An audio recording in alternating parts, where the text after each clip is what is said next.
আসসালামু আলাইকুম। ডিগ্রি তৃতীয় বর্ষের শিক্ষার্থীরা, রকিবুল 24 পাবলিকেশনে তোমাদেরকে স্বাগতম।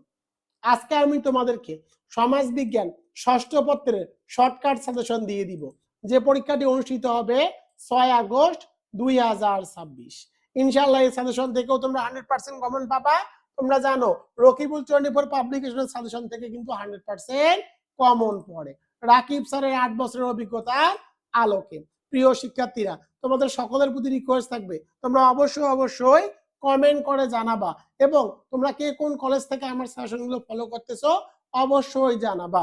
স্ক্রিনের মধ্যে রকিবুল 24 কে দেখতে পাচ্ছ, এবং রকিবুল 24 পাবলিকেশনের প্রকাশিত সাজেশন বইসমূহ যারা যারা ঘরে বসে নিতে চাও তারা এই নম্বরে হোয়াটসঅ্যাপ এবং ইমোতে দ্রুত কন্টাক্ট করো।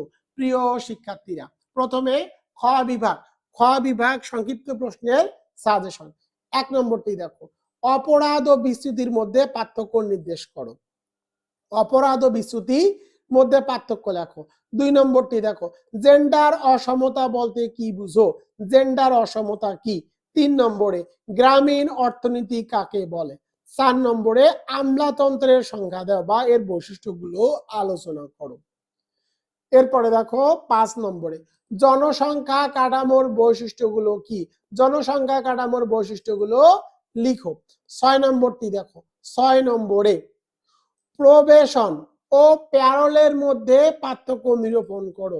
7 নম্বরে 6 দফা কর্মসূচি উল্লেখ করো বা 6 দফা কর্মসূচি বলতে কি বোঝায়। 8 নম্বরে প্রতিবেশ কি? প্রতিবেশ বলতে কি বোঝায়। 9 নম্বরে কৃষির আধুনিকীকরণ বলতে কি বুঝো? 10 নম্বরে শিল্পায়ন কি বা শিল্পায়ন বলতে কি বুঝো? 11 নম্বরে সাংস্কৃতিক নির্ভরশীলতা বলতে কি বুঝো? 12 নম্বরে বস্তুগত ও অবস্তুগত সংস্কৃতি বলতে কি বোঝায়। 13 নম্বরে বাংলাদেশে গ্রাম থেকে শহরে স্থানান্তর আগমনের কারণ সংক্ষেপে আলোচনা করো। 14 নম্বরে রাজনৈতিক সংস্কৃতি বলতে কি বুঝো। 15 নম্বরে এথনিক গোষ্ঠী কি? তোমাদের জন্য সুপার শর্টকাট সাজেশন। তোমাদের জন্য সুপার শর্টকাট সাজেশন 1 2 3 4 5 থেকে ইনশাআল্লাহ তোমরা 2টি প্রশ্ন কমন পাবা। তোমাদের সকলের কাছে রিকোয়েস্ট থাকবে, এখানে মোট 15টি প্রশ্ন দেওয়া আছে, 15টি প্রশ্ন পড়ে যাবা, তাহলে এখান থেকেই তোমরা 5টি প্রশ্ন কমন পাবা। তোমাদের জন্য এখানে ওর এক্সট্রা প্রশ্ন দেওয়া আছে, স্ক্রিনের মধ্যে দেখতে পাচ্ছ। তোমরা চাইলে এই এক্সট্রা প্রশ্নগুলো একবার করে দেখে যেতে পারো। অনেক সময় পরীক্ষার প্রশ্ন কঠিন হয়, পরীক্ষার প্রশ্ন কঠিন হলে এক্সট্রা প্রশ্নগুলো থেকে পরীক্ষার প্রশ্ন কমন আসে। এবার চলে যাব গ বিভাগের প্রশ্নমূলক প্রশ্নের সাজেশন। 1 নম্বরটি দেখো, বাংলাদেশের মুক্তিযুদ্ধের আর্থসামাজিক ও রাজনৈতিক পটভূমি আলোচনা করো, অথবা বাংলাদেশের অভ্যুদয়ের সামাজিক ও ঐতিহাসিক পটভূমি আলোচনা করো। 2 নম্বরটি দেখো, চাকমা এথনিক গোষ্ঠীর জীবনধারা আলোচনা করো, বা বাংলাদেশের চাকমা এথনিক গোষ্ঠী জনগোষ্ঠীর সামাজিক ও সাংস্কৃতিক জীবন আলোচনা করো। 3 নম্বরটি দেখো, বাংলাদেশের গ্রাম থেকে শহরে স্থানান্তরের কারণ ও তার প্রভাব আলোচনা করো। এই গমনের কারণ ও ফলাফল লিখো। এরপরে দেখো 4 নম্বরে বাংলাদেশে গ্রামীণ সমাজের সামাজিক স্তর বিন্যাস আলোচনা করো। 5 নম্বরটি দেখো, গারো এথনিক গোষ্ঠীর আর্থসামাজিক জীবনধারা আলোচনা করো। 6 নম্বর প্রশ্নটি দেখো, 6 নম্বরে সাঁওতাল এথনিক সম্প্রদায়ের জীবনধারা আলোচনা করো। সাঁওতাল এথনিক গোষ্ঠীর আর্থসামাজিক জীবনধারা আলোচনা করো। 7 নম্বরটি দেখো, গ্রামীণ বাংলাদেশের কৃষি ও অকৃষির কার্যক্রম বর্ণনা দাও। 8 নম্বরে বাংলাদেশের পরিবারের সাম্প্রতিক পরিবর্তনের ধারা আলোচনা করো।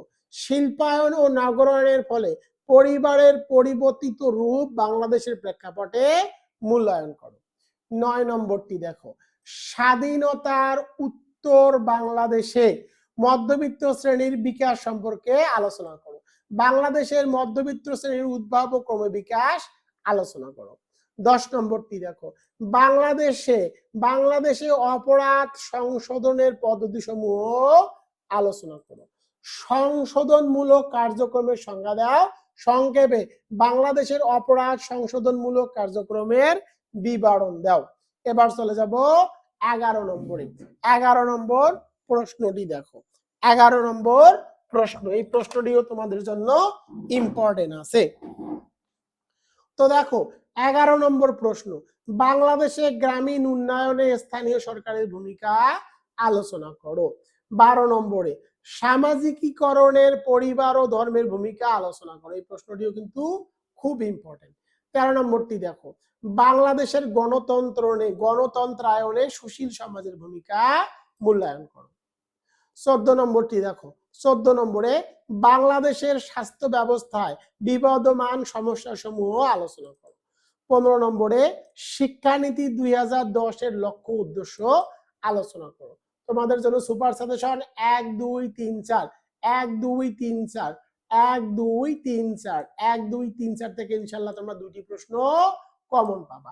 তোমাদের সকলের প্রতি পরামর্শ থাকবে, এখানে মোট 15টি প্রশ্ন দেওয়া আছে, তোমরা 15টি প্রশ্ন পড়ে যাবা, এখান থেকে ইনশাআল্লাহ তোমরা 5টি প্রশ্ন কমন পাবা। তোমাদের জন্য দেখো এখানে আরো এক্সট্রা প্রশ্ন দেওয়া আছে। এই সাবজেক্টটি তুলনামূলকভাবে কঠিন, তাই এই সাবজেক্টটি তোমাদেরকে বেশি বেশি করে পড়তে হবে। এবার চলে যাব ক বিভাগের সাজেশন ও উত্তরে। স্ক্রিনের মধ্যে কিন্তু দেখতে পাচ্ছ, তোমরা এগুলোর স্ক্রিনশট নিয়ে রাখো। স্ক্রিনশট নাও, আমি তোমাদেরকে প্রশ্নগুলো দেখাচ্ছি, এই প্রশ্নগুলোর স্ক্রিনশট নিয়ে রাখো। এগুলো থেকেই তোমরা ক বিভাগে 100% কমন পাবা। স্ক্রিনের মধ্যে দেখতে পাচ্ছ, আমি তোমাদেরকে প্রশ্নগুলো বারবার দেখাচ্ছি, তোমরা এগুলোর স্ক্রিনশট নাও, তোমরা এগুলোর স্ক্রিনশট নিয়ে রাখো। এগুলো থেকে ইনশাআল্লাহ তোমরা 100% কমন পাবা, এগুলো থেকেই তোমরা 100% কমন পাবা। এগুলোর স্ক্রিনশট নিয়ে রাখো। আমি তোমাদেরকে প্রশ্নগুলো দেখাচ্ছি, দেখো একদম সহজ ভাষায় কিন্তু আমি এগুলোর উত্তর লিখে দিয়েছি, একদম সহজ ভাষায় উত্তর লিখে দিয়েছি। তোমাদের বইয়ে কিন্তু উত্তরগুলো কঠিন ভাবে দেওয়া আছে, আমি একদম সহজ ভাবে উত্তরগুলো লিখে দিয়েছি, যাতে করে তোমরা একবার করে পড়লেই এই উত্তরগুলো মুখস্থ হয়ে যায়। প্রিয় শিক্ষার্থীরা, তোমরা যারা যারা রকিবুল 24 পাবলিকেশনে যতগুলো বই আছে সেগুলো নিতে চাও, তারা দ্রুত এই নম্বরে হোয়াটসঅ্যাপ এবং ইমোতে SMS করো। তোমরা কে কোথা থেকে আজকের এই ভিডিওটি দেখতেছো বা দেখলা অবশ্যই কমেন্ট করে জানাও, এবং ইনশাআল্লাহ সমাজবিজ্ঞান ষষ্ঠ পত্রের পরীক্ষা তোমাদের এই সাজেশন থেকেই কমন পড়বে, এতটুকু আমি তোমাদেরকে নিশ্চয়তা দিয়ে দিচ্ছি, কারণ রকিবুল 24 কথায় নয় কাজে বিশ্বাস।